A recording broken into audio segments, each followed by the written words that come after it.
Hi guys, this is Vlad from Casdagli Cigars, hiding in Michael's hidey hole. Hi, I'm Jeremy Casdagli. I'm speaking to you from our cigar lounge all the way here in Estonia, and you're watching CigarNoise Weekly. You gotta lift the slab down. Oh. Thanks, gentlemen, and welcome back to CigarNoise Weekly. I'm Dave, your host, and this week the ladies at TLE pull another trick from the hat. Tyler asked Lake Country Cigars about their cigar pet peeves. Ted's got your cigar of the week. Rich gives us a history lesson. Sam pairs that same cigar with a sparkling wine, and Dom gives us a tour of his coolador. So fire up your favorite Casdagli, pour yourself a glass of liquid courage. It's time to make some noise.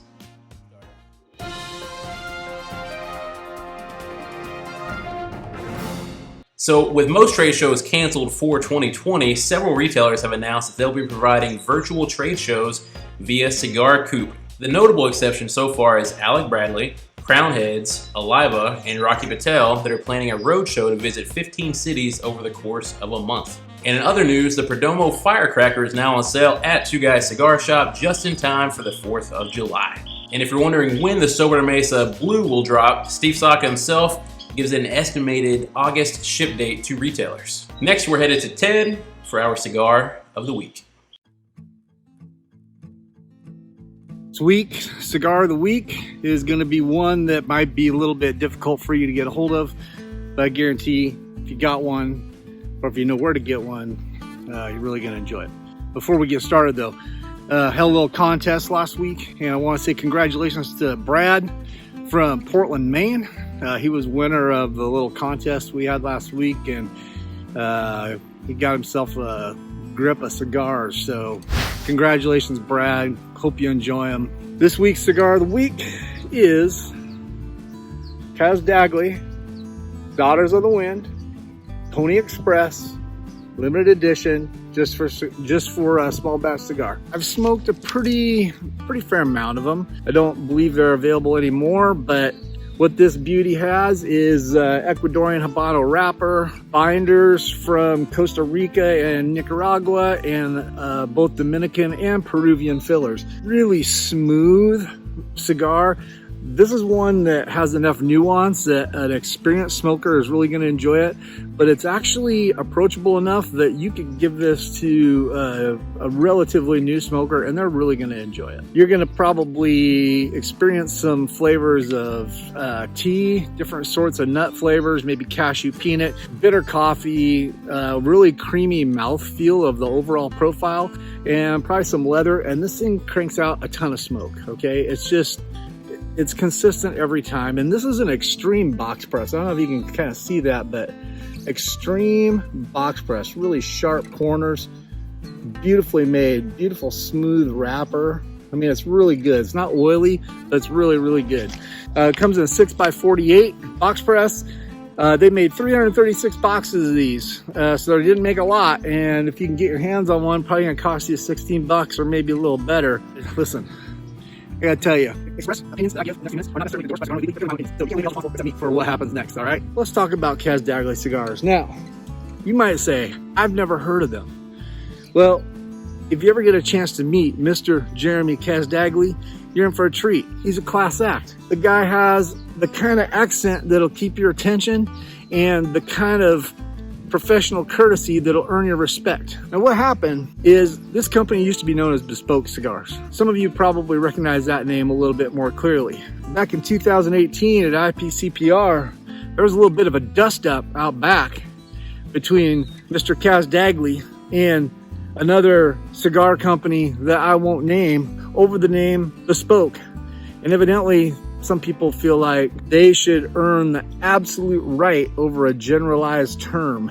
I'm not saying that's entirely wrong, but I'm also saying a little bit of professional courtesy and understanding goes a long ways.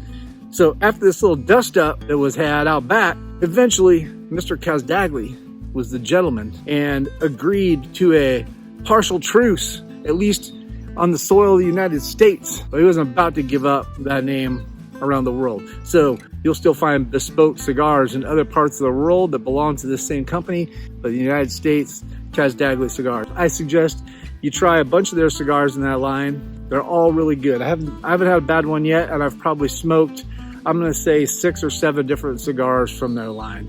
Casdagli Cigars, Daughters of the Wind, Pony Express, named after the lightning fast delivery that you can expect from Small Batch Cigar. This is Ted. We'll see you guys next week. Grab yourself one of these if you can find one. You'll enjoy it.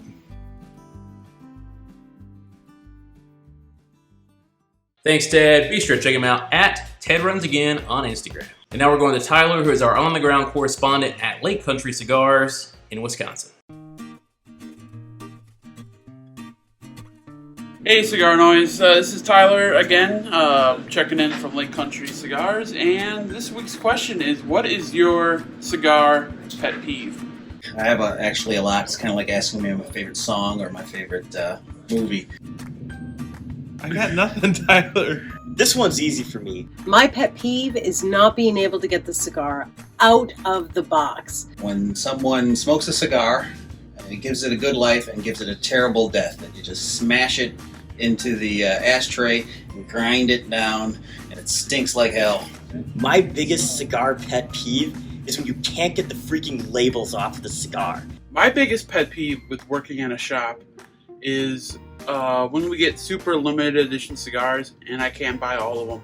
My biggest pet peeve of cigars is when it has a pour draw. You know, some of them have cellophane flipped the other way, so you have a little tab to grab. That is perfect.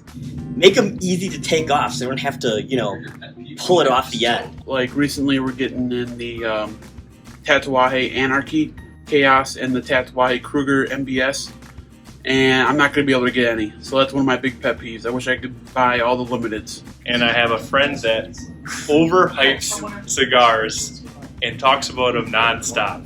And then you're stuck trying to jam them all together, and I don't want to, single out any specific cigars, but some of them are impossible. So that one annoys me quite a bit. And this is Tyler signing out from Lake Country Cigars. Be sure to check out Cigar Noise Boys podcast. Last week we had on Pete, Casey, and Dan of Havana Cellars, Tatuaje, Surrogates, Atelier. Next week we have on the Danny Vasquez of Romacraft back talking about Weasel Fest and the 10-year anniversary of Romacraft. What the hell was Dom's segment last week? Yikes. And back to you, Dave. Thanks, Tyler. And you heard the man. Check out Cigar Noise Boys podcast and follow him for more at VisoHorny on Instagram. And speaking of Dom, he's back to give us a tour of his Coolador with a grand finale that you can't unsee. Guard your eyes.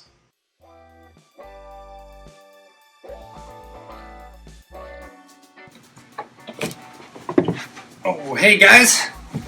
Oh, don't mind this pillow. So today I'm going to be going through my quarantine Coolador. I just started a few months ago. Let me know what boxes I should get to add to it. Alright, first, so I have two 65 Boveda packs. I'm not sure if it's too little because these feel fully engorged. So I'm wondering if I should add a third or something. Whoop. Alright, box one. Check it out. Patina Maduro del Toro. Love these sticks. I've already smoked, I don't know, I can't count. Oh, son. Next box I got, Tatuaje T88 2020. Can't wait to smoke more. These are delicious. Fantastic. Thank you, Pete and Casey and Dan for being on the podcast the other week. Good stuff.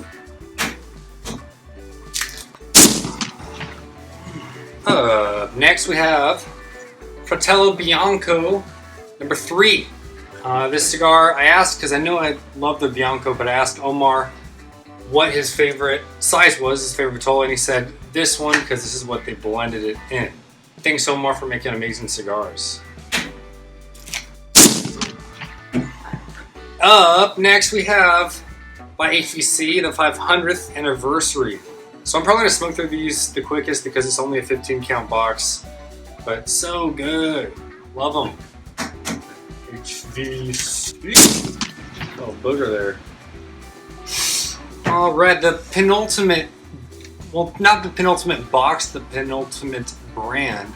Tyler, look that word up. Sereno Maduro XX. So good.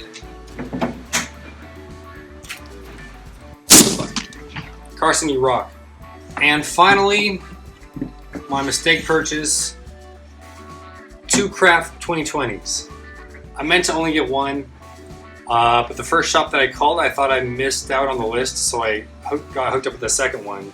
Bummer, I have 2 awesome boxes. Nice.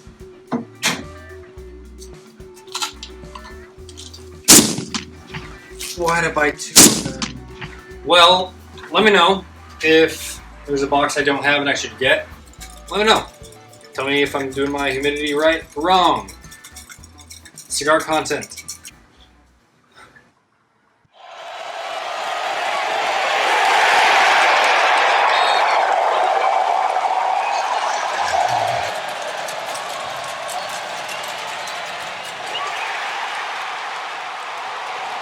Oh, I dripped up my coolador. Expand your palate. Just try not to breathe through my nose.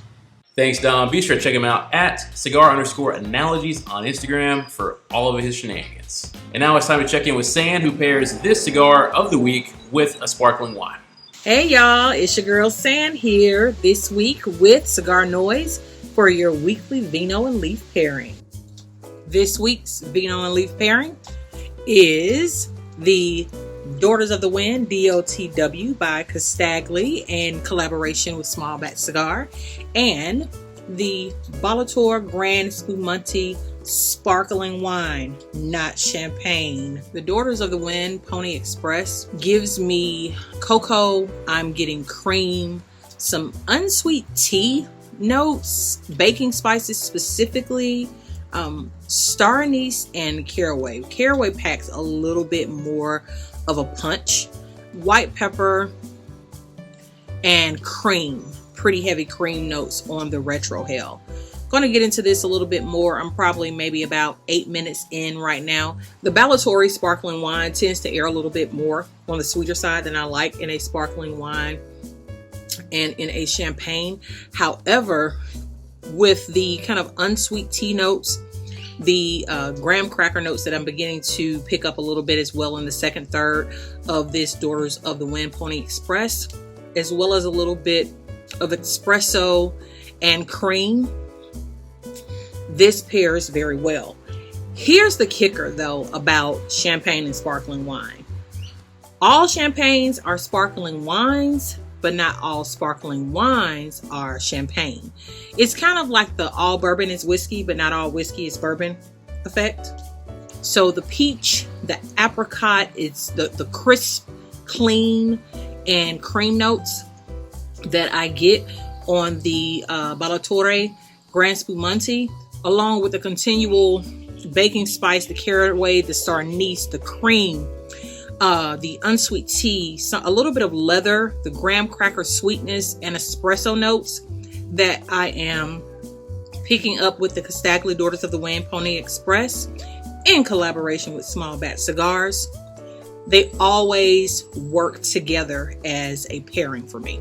Another thing that I really like about the Ballatore is the effervescence. Effervescence is just a fancy word for saying bubbles. Bubbles enhances the tongue tasting palate. The bitter, the sour, the salty, the sweet, the umami.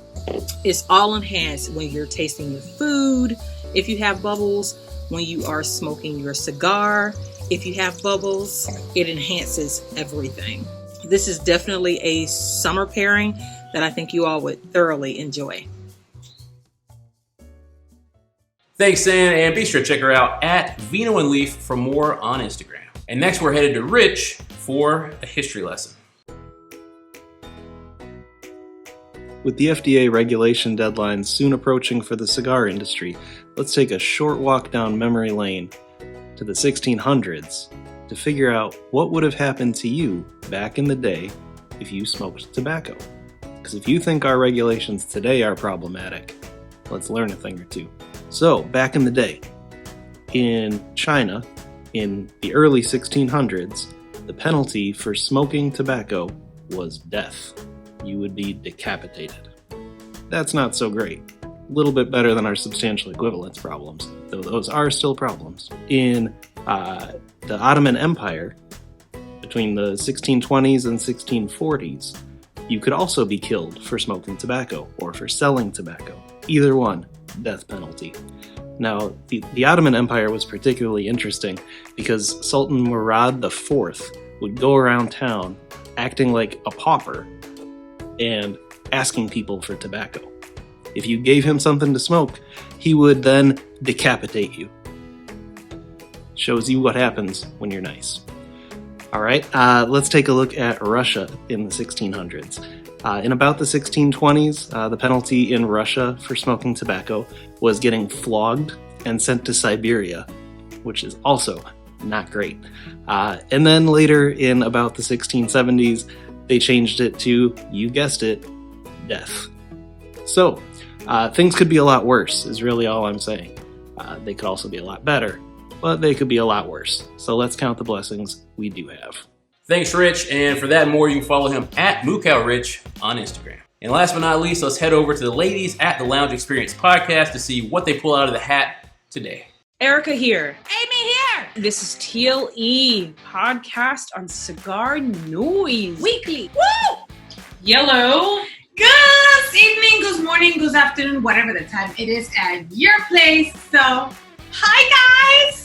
This week, whatever we pull out of this hat, I'm in agreement with Amy. Whether this person is in disagreement. Let's see what I pick out of this. Wonderful. Read it out loud. Okay, let me see if I can read it. I've been drinking too much. Big ring gauge cigars are the best. Oh! Boy, I'm in agreement with it. You're in agreement with that. Okay. The reason why you should smoke big ring gauge cigars is because, one, they're cheaper. That you get more tobacco out of the cigar than you would in a small ring gauge cigar. Okay, guys. So let me tell you, big ring gauges, you're losing a lot of the flavor profile that you should get on any regular tobacco, any regular cigar. Okay. When you're smoking out of a big ring gauge cigar, it's like you're watering down. Think about this. You're watering down your drink. Yes, Erica. You're putting ice in your drink and you're literally watering it down. When you have a beautiful, outstanding 48, 50 ring gauge, even less than that. Yeah, but when you have that 60 ring gauge, 72 ring gauge, and you have 80 ring beautiful tobacco that wraps around that cigar, you're getting all that flavor out of it. Yeah, but you're I'm getting 70%. No, listen, you're getting 70% out of the flavor. It comes from the wrapper. So when you have more consistency from the wrapper and the binder, when it comes in a smaller ring gauge, you're getting that consistency and that balance. When you get that big ring gauge, what that means, that big ring gauge. But if you get the you're big ring gauge, balancing out the tobaccos, guys. Big ring gauge cigars, bigger, so you get more for your buck. Then you have more tobacco, so you have a lot of flavor in that big ring gauge cigar because you have multiple tobaccos from all over the floor. You know, you have the cigar shavings. You know, you have the ligedo inside the cigar. So you got a great balance of a big ring gauge cigar because what a factory does, they try their best to stuff all those tobaccos and all those flavors in a big ring gauge cigar. That's it. I'm done. Thanks, ladies. Be sure to check them out at TLE_podcast on Instagram and listen to their podcast that drops tomorrow. That's every Thursday morning to learn more about their thoughts on this subject and a lot more. And remember, if you've got ideas or suggestions for the show, be sure to email them to me at dave@cigarnoise.com. We'll see you next week. As we close our social media Cigar Noise hashtags of the week, I'd like to say thank you very much to all of our special guests, everyone that makes this show happen each week, and Tom Thurrow for sharing his musical talent with us.